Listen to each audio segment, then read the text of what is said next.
Келесі дәрумен бұл А дәрумені.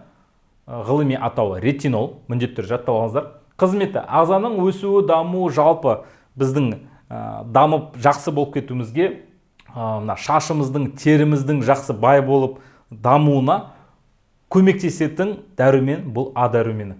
Регенерация дейміз ғой, қалпымызға келу. Бұл А витамині арқылы. Ымыртта және түнде жақсы көруге әсер етеді. Қараңғылықта жақсы көру үшін бізге А витамині қажет. Жетіспеушілігі тері құрғақ болады, жарылады, қабыршықтанады. Тыныс алу жолдарынан сілемейлі қабығы мен көздің қасан қабығы қалпына келмейді, яғни көзің бұзылады. Содан кейін А витаминоз болатын болса, ақшам соқыр деген ауру пайда болады. Бұл да ОБТ-да жыл сайын кездеседі, міндетті түрде жаттап алыңыздар. Егер А витамин жетіспесе, бұл ақшам соқыр ауруы. Адамның қас қарайғанда көруі нашарлайды, көруі төмендейді.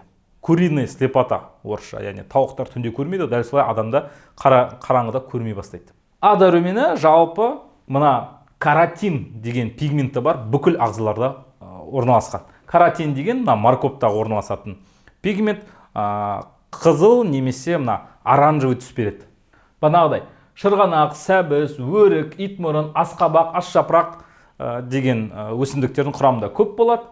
Бауыр жасушаларына және ішектің қабырғаларында А дәруменіне айналады. Жалпы біз сәбізді жейміз ғой, сәбіз жеген кезде бауырда және ішекте бұл А витаминге айналып кетеді екен. Біз сәбіз жеген кезде сразу А витамин болмайды. Біздің бауырымызда, ішегімізде ол каротин деген пигмент А витаминға айналады.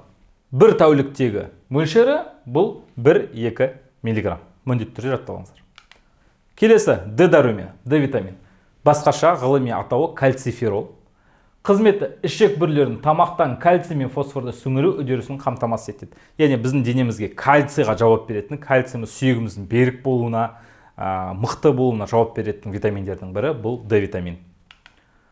Егер Д витамин жетіспесе, кальций фосфаттар тамақтан қанға түспейді, сүйек ұлпасына жетіспейді, сүйегіміз майысқақ болады. Содан кейін қараңыздар, Д витамині балық майында, бауырда, жұмыртқада, сүтте, жалпы күнделікті тағамдарда өте көп. Бірақ маңызды бір нәрсе бар, қараңыздар.